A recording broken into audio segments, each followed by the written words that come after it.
हाय, good afternoon. सास बहू और सेंसेक्स में आप सबका स्वागत है और आप सबका स्वागत है सीएनबीसी आवाज मोतीलाल ओसवाल स्टूडियोज में। आज इस शो में मदद करने के लिए, यानी कि आप लोग में से जो अपनी क्वेरीज रेज कर रहे होंगे उसको सॉल्व करने में मदद करने के लिए इंदौर से अरिहंत कैपिटल मार्केट्स की कविता जैन जुड़ेंगी। कविता जी हाय, गुड आफ्टरनून। बस आ रहा हूँ, बातचीत की शुरुआत करेंगे। उससे पहले वो जो दो तरीके हम तक, यानी कि सास बहू और सेंसेक्स की टीम तक रीच आउट करने के, वो आपकी स्क्रीन पे। एक है व्हाट्सएप पे आप मैसेज भेजें 7045220000। दूसरा है ईमेल भेजने का ऑप्शन, सास बहू और सेंसेक्स @nw18.com। जो बेहतर लगे, ईज लगे, वो मीन्स के थ्रू भेजिए। हमारी टीम्स आप तक जल्द से जल्द रीच आउट करेगी।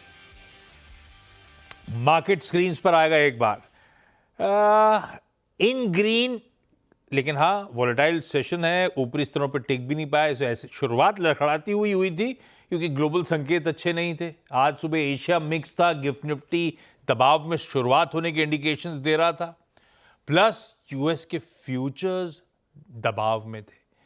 तो शुरुआत पस्त हुई भाई। शुरुआत पस्त मतलब हम 22,500 तक के जोन्स तक गए। 22,500 हो गया फ्राइडे की क्लोज से 50 पॉइंट दबाव पे, पर वो खुले पस्त थे। उसके बाद बढ़िया तेजी स्क्रीन पे तूल पकड़ती चली गई। एक समय 125 अंकों की मजबूती, 650 पॉइंट तक निफ्टी उछला, 22,750, और वहां से अब थोड़ी सी प्रॉफिट टेकिंग और फिलहाल कह लीजिए फ्लैट लाइन के इर्द गिर्द। इंपॉर्टेंट है कि ये इंडेक्स तो चलो वोलेटाइल है, इस समय फ्लैट है, वीकली क्लोज के इर्द गिर्द है। ब्रॉडर मार्केट्स दिक्कत में, मिड कैप्स 2/3% दबाव में, स्मॉल कैप्स का भी सिमिलर हाल है, और दिक्कत ब्रेथ की है।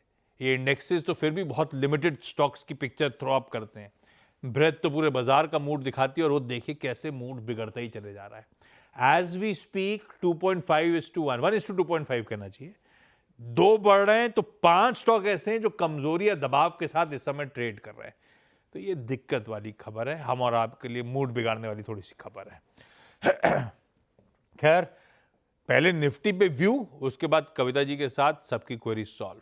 कविता जी, क्या व्यू बन रहा है भाई? पिछला हफ्ता अच्छा था, पिछले हफ्ते का सेकेंड हाफ अच्छा था वेडनेसडे ऑनवर्ड्स। मोटा मोटी हायर लेवल्स पे कंसोलिडेशन लग रहा है। फ्राइडे को भी ऐसा था, आज भी ऐसे ही पकड़ लेता हूं। मूड है कैसा? इस ब्रेथ कैचअप करने को आप कैसे रीड कर रहे हो? तेजी तूल पकड़ेगी या इस समय डाइसी लग रहा है थोड़ा सा Nifty?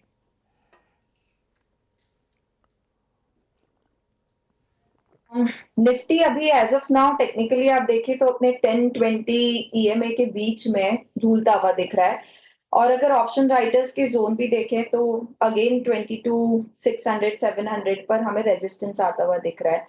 So as of now dicey है सिचुएशन, लेकिन अंटिल 22,500 के ऊपर या आज के दिन के लो को हम देखें, for intraday perspective I am talking about, तो 22,497, 22,500 एक सपोर्ट की तरह काम करना चाहिए।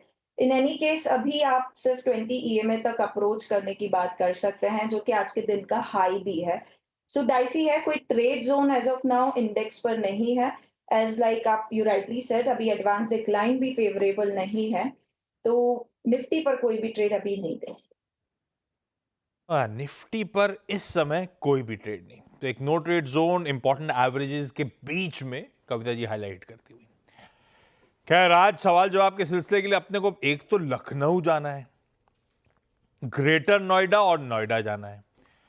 तो लखनऊ से शुरुआत करें। सब जुड़ चुके हैं, सब आपको आपकी स्क्रीन पर रेडी नजर आएंगे। सबसे पहले लखनऊ से पायल अग्रवाल जी। पायल जी हाय, गुड आफ्टरनून पायल मैम। क्या हाय, करते हो लखनऊ में? कितना टाइम हो गया स्टॉक गुड मार्केट में पायल आफ्टरनून। मैम? मेरे को साल भर हो गया है। हाँ, और साल भर जब से साल आप भर हो स्टॉक गया है मार्केट, मुझे। ठीक है। और स्टॉक कैसे डिसाइड कर रहे हो पायल मैम? खुद ही चूज करते जी। हो? हाँ, थोड़ा खुद चूज करते हैं, थोड़ा हस्बैंड गाइड कर देते हैं। और कैसा चल रहा है एक साल से पोर्टफोलियो? पैसा आ रहा है लखनऊ या नहीं आ रहा? अभी तो नहीं। अभी तो सबका ये पैसा मैंने लखनऊ, ना दिल्ली, ना जी। बॉम्बे, ना भोपाल, विदेश जा रहा है सारा पैसा। जी। पायल मैम, पहला सवाल कविता जी के लिए कौन सा? हाँ, ये मैंने HDFC बैंक का शेयर लिया था 1804 के रेट पर 3 महीने पहले। और ये क्यों लिया था? ट्रेडिंग का मन था या लंबी अवधि का सोचा हुआ है? लंबी अवधि का सोचा हुआ है। और ये हस्बैंड का आइडिया था?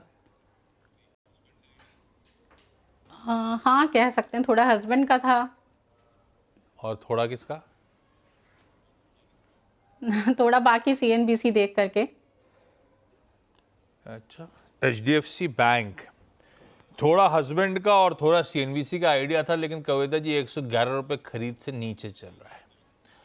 लंबी अवधि के लिए HDFC बैंक है कैसा? रखने लायक है, नहीं है पोर्टफोलियो में? रखने लायक है तो इन लेवल्स पे क्या करें? और ऐड करने वाले लेवल्स हैं क्या, या छोड़ दिया जाए? ओके, सो आशीष जी 1692 के लेवल पर अभी HDFC बैंक काम कर रहा है, क्योंकि मैम का पर्सपेक्टिव लॉन्ग टर्म का है, और अगर ये एवरेज कर सकते हैं तो आई सजेस्ट बिटवीन 1650 से 1620 के बीच में अगर ये काउंटर मिल रहा है तो यहाँ एक एवरेजिंग करनी चाहिए for long term perspective. Until counter 1580 के ऊपर मेंटेन है, यहाँ पर आप एवरेजिंग देख सकते हैं। मुझे लगता है मीडियम टर्म अगर आप देखें तो काउंटर 1820 1850 के लेवल की तरफ बढ़ता हुआ दिखेगा। तो लॉन्ग टर्म पर्सपेक्टिव है 1580 के एसएल के साथ बने रहिए या एवरेज कीजिए बिटवीन 1650 के आसपास। अच्छी कंपनी है, अच्छा बैंक है, लंबी अवधि के लिए अच्छी पिक है। यह है कि ऊपर के भाव पे खरीद है, चाहें तो और फ्रेश पैसा डिप्लॉय करा जा सकता है, पर इन लेवल्स पे नहीं। गिरे तो 1650 1620 के जोन्स पे आ रहा हो तो चाहें तो और पैसा डिप्लॉय भी कर सकती है मैम। होल्ड करिए 1580 के स्टॉप लॉस के साथ अपनी इस पिक को। ग्रेटर नोएडा से प्रियंका मैम स्क्रीन पे। प्रियंका मैम, हाय, गुड आफ्टरनून। हाय, गुड प्रियंका आफ्टरनून। मैम, क्या करते हो ग्रेटर नोएडा में आप? मैं यूएस हेल्थ केयर में असिस्टेंट मैनेजर हूँ। यूएस हेल्थ केयर क्या हुआ? It is an MNC. The company is in Noida and I'm working as an assistant manager over there. So we work in a night shift. हाँ, We serve कितने बजे US जाते हो? कितने clients. बजे? Night shift मतलब 11 बजे से सुबह 6 बजे तक, ऐसा? शाम को 6 बजे से सुबह 3 बजे तक। सेफ रहता है रात में वापस आना घर?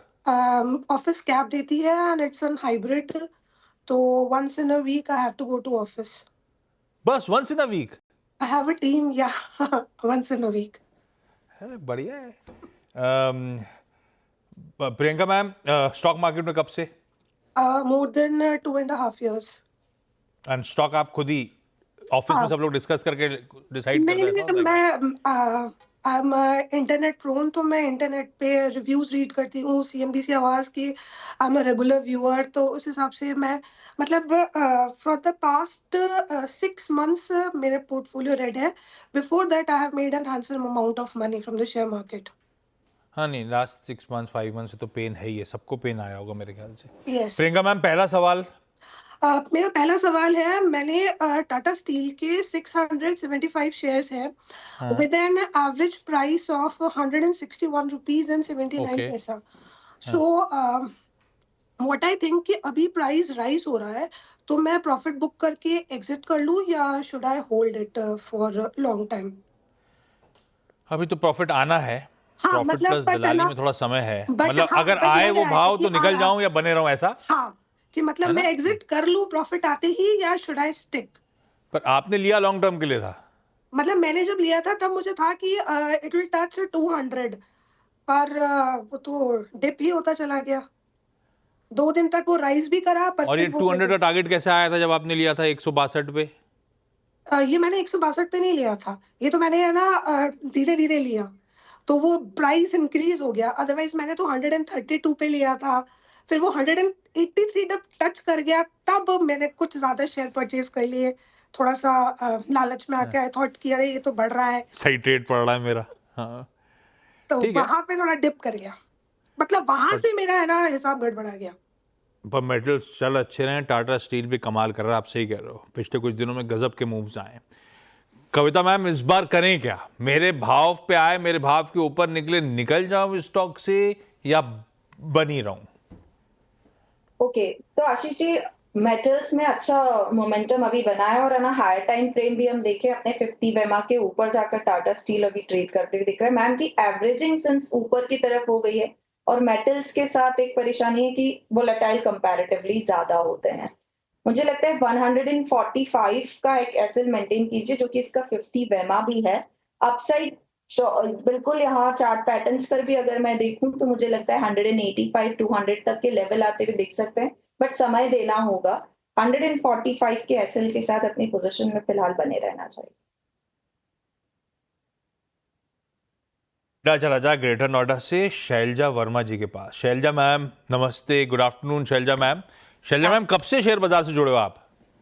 सर मैं लास्ट ईयर रिटायर हुई हूँ एजुकेशन इंडस्ट्री से, तो तब से थोड़ा टाइम था तो इंटरेस्ट आया, मेरा बेटा करता है तो इसलिए तब से जुड़ी हूँ करीब 2 साल इंडस्ट्री से। मतलब आप टीचर प्रोफेसर थे? मैं पहले टीचर थी, उसके बाद ऑनलाइन कंपनी में थी टीचिंग का। Oh great ma'am. अच्छा शैलजा मैम, तो बेटे के साथ मिलके स्टॉक्स डिसाइड करते हो, पोर्टफोलियो कंस्ट्रक्ट कर रहे हो आप, ऐसा हाँ, समझूं? हाँ जी। ग्रेट ग्रेट, बिल्कुल ठीक। शैलजा मैम पहला सवाल कौन सा? सर पहला सवाल रिलेटेड टू एक्सिस गोल्ड है। तो इसमें मेरे पास अभी करीब 2515 शेयर्स हैं और प्रॉफिट अच्छा है। तो अब मुझे ये समझ में नहीं आ रहा है नहीं, कि एक मिनट में समझा नहीं। पहले एक्सिस गोल्ड बोला आपने? एक्सिस गोल्ड जी। ईटीएफ की बात कर रहे हो क्या? हाँ जी। गोल्ड ईटीएफ है डायरेक्टर साहब, होगा अपने पास क्या? मैं सर्च करता हूँ। चलो आप पूछो, एक्सिस गोल्ड कितने पे लिया हुआ है मैम? मैंने लिया था 48.93 पे। अरे वाह, तो ओके। प्रॉफिट मिला और अभी मैंने कुछ निकाला भी प्रॉफिट उसमें से। हाँ। अब मुझे लग रहा है कि क्या करूं, निकाल लूं पूरा कि should I let it be there, वो और राइज करेगा, ये थोड़ा कश्मकश है। अंडरलाइन तो गोल्ड है। आप लोग गोल्ड एक्टिवली ट्रैक करते हो क्या अरिहंत में? क्या लग रहा है, गोल्ड और तेजी तूल पकड़ेगी क्या? मोमेंटम और पिकअप होगा? अनसर्टनिटी तो बहुत है कविता जी दुनिया भर में, यस, और सेंट्रल बैंक्स गोल्ड दबा भी रही हैं। अभी भी रख लेना चाहिए इस ईटीएफ को, या जिसके पास भी कोई सा भी ईटीएफ वो रखे रहना चाहिए क्या? या सो आशीष जी, गोल्ड एसेट अगर आप देखें अनसर्टेनिटी को देखकर, वी सजेस्ट कि गोल्ड आपके पोर्टफोलियो में होना चाहिए। आपने एक अच्छा प्रॉफिट भी बुक किया है। Axis gold as of now 72 के लेवल पर है आपका ईटीएफ। अंडरलाइन गोल्ड को देखते हुए मुझे लगता है अराउंड 5 to 10% ऑलवेज आपकी गोल्ड जो है आपके पोर्टफोलियो में होना चाहिए। तो मुझे लगता है होल्ड कीजिए अपनी पोजीशन को, और ईटीएफ के अकॉर्डिंग देखें तो 70 के लेवल के ऊपर जब तक ये काम कर रहा है तब तक आप बने रहिए। तब तक मुझे नहीं लगता है कि इसमें कोई भारी गिरावट जैसा कुछ आते हुए दिख रहा है। पार्शियल प्रॉफिट टेकिंग कर रखी है, बची हुई क्वांटिटी को रखी है मैम। ओके। बिल्कुल सही है, एक हेज के तौर पे भी पोर्टफोलियो के लिए, और अपने आप में गोल्ड अच्छे रिटर्न्स दे भी रहा है। अभी भी दमखम नजर आता है, अभी भी स्टीम लगता है बची हुई है गोल्ड में। होल्ड करेंगे अपन इसको। पायल मैम अगला सवाल। जी, अगला सवाल मेरा रिलायंस इंडस्ट्री को लेकर है, जो 1455 के रेट पे मैंने लिया था। लंबी अवधि के लिए? जी, साल भर दोनों पहले लिया था। दिग्गज रख रखे हैं पायल मैम ने, एचडीएफसी बैंक और रिलायंस। साल भर पहले रिलायंस खरीदा था। पिछले समय से रिलायंस तो खैर अच्छा खासा अंडर परफॉर्मेंस, बीच में अब चलना शुरू हुआ था। कविता जी, रिलायंस इंडस्ट्रीज लंबी अवधि के लिए खरीदा हुआ है पर डिसअपॉइंट कर रहा है, 200 रुपए से ज्यादा नुकसान हो रहा है पर शेयर। या सो रिलायंस अगर, क्योंकि बाइंग थोड़ा ऊपर लेवल की है, पर मुझे लगता है एक अच्छे बाइंग जोन में रिलायंस एज ऑफ नाउ खड़ा हुआ है। वंस 1270 1280 के जोन अगर निकलते हैं तो दोबारा 1400 1500 के प्राइस टारगेट्स की तरफ बढ़ता हुआ दिखेगा।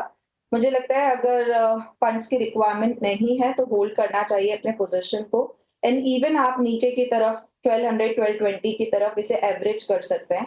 ऑन अ न्यू पोजीशन आप अपना स्टॉप लॉस मेंटेन करें 1190 का।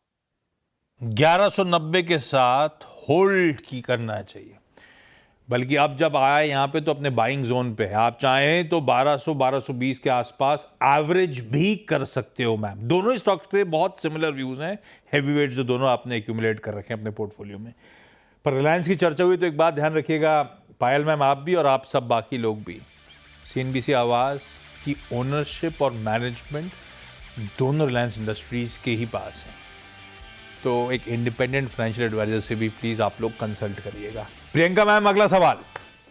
रिसेंटली मैंने अदानी एनर्जी के 240 शेयर्स परचेज करे थे, तब उनका प्राइस था 1130। रिसेंटली मतलब लास्ट 6 मंथ्स पहले। अभी उसका प्राइस करेक्शन चल रहा है, तो क्या मैं इस एवरेज प्राइस कम करने के लिए should I purchase more share? I mean is it has a future for a year long? एक ये चलेगा कि नहीं, पहले तो चार्ट में दिख रहा है कि नहीं। अगर तो चलेगा तब तो लूजिंग ट्रेड को एवरेज करूं, नहीं तो छोड़ दूं, नहीं तो अपनी गलती को और बढ़ा रहूंगा मैं। कविता जी, आंसर क्या है? अदानी एनर्जी करना क्या चाहिए?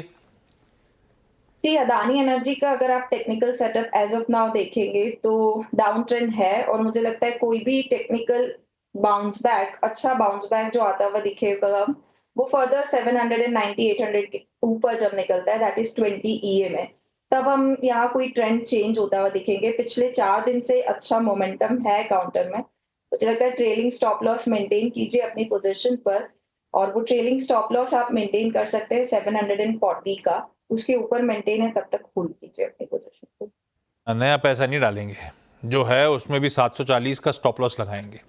नहीं चला तो और पैसा डुप्ला हो जाएगा और गलती बढ़ती चली जाएगी और नुकसान हो जाएगा, इसलिए थोड़ा सा ध्यान रखना है। 740 का SL लगाइए जो पोजीशंस हैं आपके पास उसमें। शैलजा मैम, आज का आखिरी सवाल कौन सा होगा? सर ये रिलेटेड है PSU बैंक 20 से। तो ये मैंने लास्ट ईयर लिया था 75 रुपीज पर शेयर पे।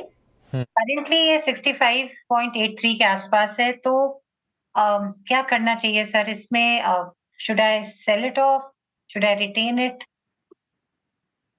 बेटे ने दिलाया था, बेटा क्या कह रहा है?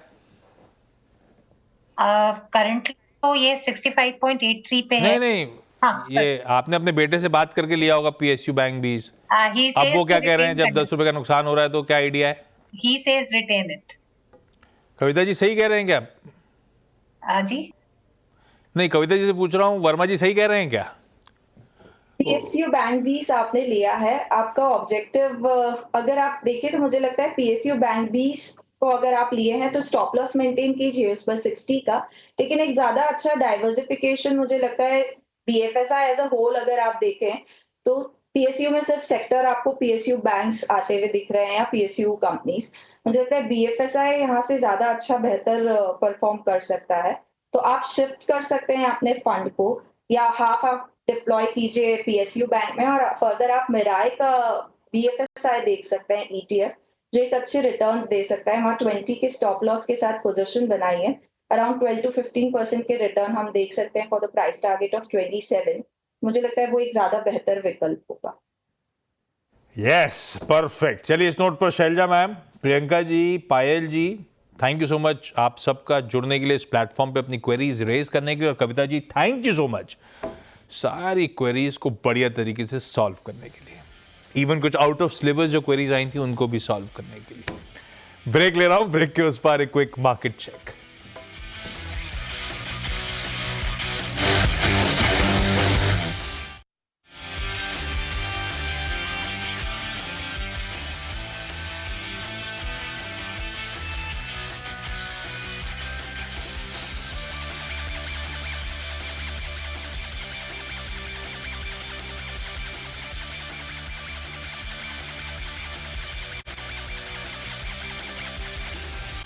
के बाद आप सबका स्वागत है। अब टीजर अपने अगले शो का 1:27 पे मुलाकात होनी है नो योर कंपनी में, और नो योर कंपनी में आज अपने रडार पे एक और इंटरेस्टिंग टीटागढ़ रेल सिस्टम, जो पहले एक ज़माने में टीटागढ़ वैगन्स के नाम से जानी जाती थी।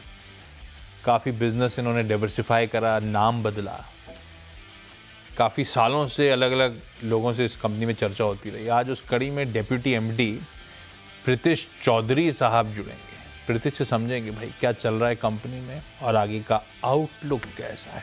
उस डिटेल कन्वर्सेशन के लिए जुड़िएगा। आज के शो में इतना ही। नमस्कार।